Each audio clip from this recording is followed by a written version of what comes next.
Welcome back to Chapter 9 of The White Monster. We're going to figure out what the boys are hearing outside their tent.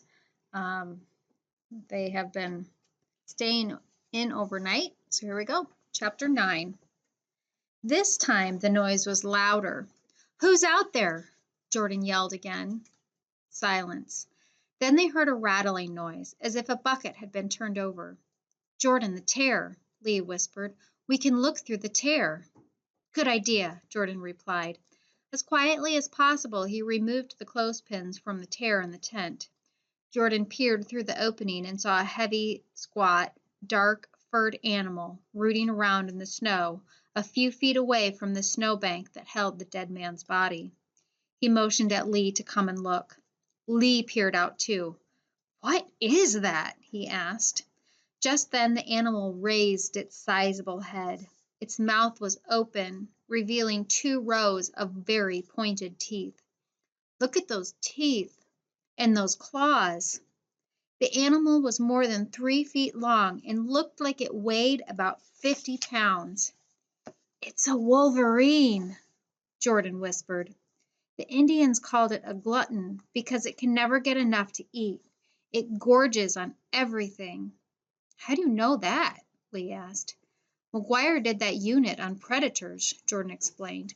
"He said it runs down small animals in the snow and kills them for food. It can even kill big animals like deer by jumping down on their necks from a tree or a ledge. Oh no, it's kind of standing on its hind legs, looking up. It's spotted the tarp." "I'm not looking," Lee said, squeezing his eyes shut. Jordan held his breath as the wolverine lumbered around the tarp, nuzzling it with its nose. The man's shoes were sticking out of the open end. When the wolverine reached them, it stopped abruptly and backed up. Then it waddled away across the snow. "It's gone," Jordan said. "It took off when it smelled that guy's shoes," McGuire said. "They never mess with humans, so the smell of those shoes must have frightened it." Lee breathed a huge sigh of relief and turned away from the tear. As he did, he said, "Hey, Jordan, look." Lee reached down and picked something sticking up from under the sleeping bag. "Jordan, it's a book of matches." "Matches? Are they still good?" Jordan asked, his heart thumping with excitement. Lee gently pried the little cardboard folder open. "It's full, and they look fine. Should I light one?" "No, don't," Jordan warned. "We don't want to waste even one for no reason. You know what this means, Lee? If we catch fish, we can cook them. And if we're still in these mountains tonight, we can make a fire to keep warm." "We can take one of these guys' frying pans to cook it in," Lee suggested. "I don't think so," Jordan said. "We should take the fishing gear with us, but I think that's all we want to carry. We don't want to be weighed down any more than we have to. We don't know how much further we have to walk." "Then how are we going to cook a fish? If we catch one, that is," Lee asked. "Once my grandpa and I just ran a stick through the fish we caught," Jordan replied. "We held it over the fire and turned it. It worked great." "Boy, I've never liked fish much," Lee admitted. "If we caught one now and cooked it, they'd be calling me a glutton." Jordan laughed and said, "I think for now we're going to have to settle for that other can of luncheon meat. Come on, let's have breakfast." After they ate, Jordan and Lee got ready to go. "Before we leave, we should put the guy back in the tent," Jordan said. "What?" Lee asked, shock showing on his face. "Why do we have to do that?" "Lee, we owe it to him. His death might have saved our lives," Jordan said. "If he hadn't died, he probably would have left long ago, and we would have never found the luncheon meat, the matches, or anything else. I don't think we should leave him for the animals. The wolverines won't bother him, but the bears might, or the mountain lions. Come on, it won't be any worse than when we carried him out." "Better not be," Lee warned. "I barely lived through that." The boys walked to the snowdrift where they had left the man. Jordan picked up one end of the bundle, and Lee took the other end. They carried the body to the dome tent and laid it inside. Then Jordan closed the zipper front flap. "That's it," he said. "Let's get going." But Lee didn't move. "You think maybe we should say something?" he asked quietly. Say something? What do you mean? Jordan said. I don't know, like say a prayer or something, Lee said. They always do that in the movies. Oh, yeah, okay, Jordan said. He was impressed by Lee's thoughtfulness. Why didn't I think of that? He wondered. You go ahead. Both boys bowed their heads in front of the tent, and Lee cleared his throat twice and then said, Thank you for sharing your tent and sleeping bag with us, and your food and matches. I hope whoever is looking out for us is looking out for you too. Amen, Jordan said, and then the boys started out. All right, we're on our way, Jordan said as they left the campsite. You're being careful with those matches, aren't you? Jordan said. Yep, they're in my pocket, Lee said. Okay, good, Jordan said. Now you won't stumble and fall into a snowdrift and get them all wet. It'd be awful if they were ruined. Maybe you should give me just a couple of them for safekeeping, just in case. Nah, Lee said. I'll be careful. All right, Jordan finally conceded. You better be. As before, the boys tried to follow the exposed pavement whenever possible. Now that they had something in their stomach, Jordan urged Lee to move quickly. Jordan hoped to put a lot of miles behind them before sundown. At midday, Jordan suddenly stopped and put his hand on Lee's arm. Lee, look, he said, squinting his eyes and looking into the distance. A lake. There's a lake over there. A lake? Lee asked. Then he squinted too. You think that's a real lake or one of those mirages? I think it's for real, and I bet it's loaded with fish, Jordan said eagerly. Come on, let's hurry. When we get there, you can get a fire ready, and I'll put a lure on the pole and do some fishing. It's fine with me, Lee said, quickening his pace. I'll start picking up branches and stuff. Good idea, Jordan said. What kind of fish do you think are in the lake, Jordan? Lee asked, reaching down to pick up a long, skinny branch and then hurrying to catch up with Jordan. I don't know. Bass, maybe? Jordan replied. Doesn't matter to me. I'm going to eat anything I catch.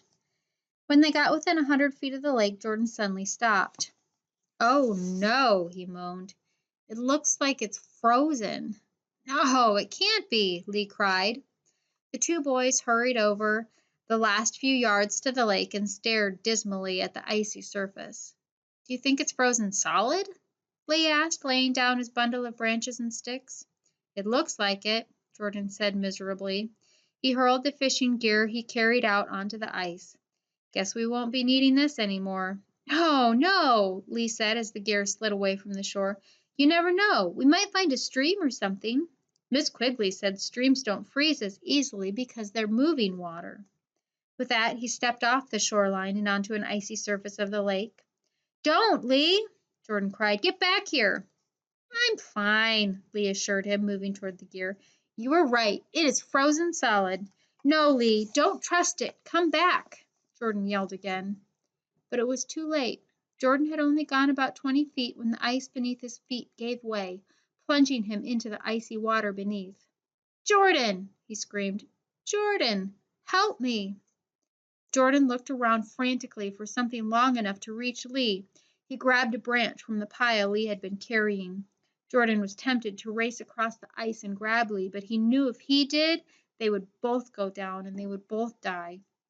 So he dropped to his stomach and crawled like a crab over the ice, distributing his weight over a larger area so the ice would not crack beneath him. Jordan could hear cracking sounds underneath as he moved, but the ice held. He kept crawling until he was able to reach Lee with the branch. Grab a hold of it, Jordan yelled. Lee grasped the branch with his right hand. With his left hand and arm, he clutched the top of his ice to keep himself from being pulled under. Listen to me, Jordan said. I'm going to back up slowly and try to pull you up and out. Don't try and stand up. Lie flat on your stomach and work your legs to help pull you along. I can't move, Lee sobbed. I'm too cold. Yes, you can. I'm going to start pulling you, Jordan said. Jordan was bigger and stronger than Lee, but he was also weakened from the whole experience. It took considerable effort, but finally he pulled Lee out of the water and onto the ice. In his panic to reach the shore, Lee started to get up on his knees, but Jordan screamed, Lie flat, Lee. Crawl like I'm doing. Lee slowly laid back down. Okay, we're going to inch back inch backwards now, Jordan coached. Come on. 1 inch at a time, Jordan moved backwards and Lee crawled forward until they reached the shoreline. Then Jordan yanked the other boy onto solid ground. You idiot, Jordan screamed when they were safe. You almost got both of us killed. I'm so sorry, Jordan, Lee sobbed. His teeth were chattering loudly and his lips were blue from the cold. I'm so sorry. Never mind now, Jordan said disgustedly, shaking his head and looking at Lee's soaked clothing. We need to make a fire to warm you up. He pulled a piece of newspaper out from his pant leg and stuck it under the pile of sticks that Lee had been gathering. Give me those matches, he said, and then it struck him like a sledgehammer. The matches, Jordan cried. Where are they? He stared at Lee, who was huddled on the ground, clutching something in his hand. Jordan walked over and pried open Lee's hand.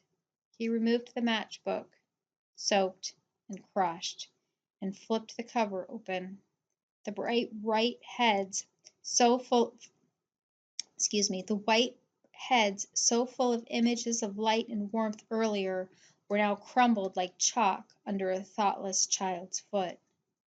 They're ruined, Jordan cried. They are all ruined. I'm sorry, Lee said brokenly. I'm sorry. Jordan grabbed Lee by his t-shirt and then pulled him to his feet. You should have let me have a couple of them for safekeeping, Jordan accused, shaking the other boy. You had to carry them all by yourself, and now look what happened. If we freeze to death, it's going to be your fault. Do you hear me, Lee? It's your fault. But Lee just sobbed and shook his head. Finally, Lee let go of his shirt, and Lee crumpled to the ground. Jordan, Lee whimpered then, you have to go on without me. You'll make better time. You can make it to a safe place. I will wait here for you, and you can send help when you get there, if you want to. But you don't have to send help. It doesn't matter. I'm too dumb to live. That is the end of chapter 9. We've got one more chapter that we'll read together next. But put your summary in Canvas, and we'll see you next time for chapter 10 to see if they do make it out alive.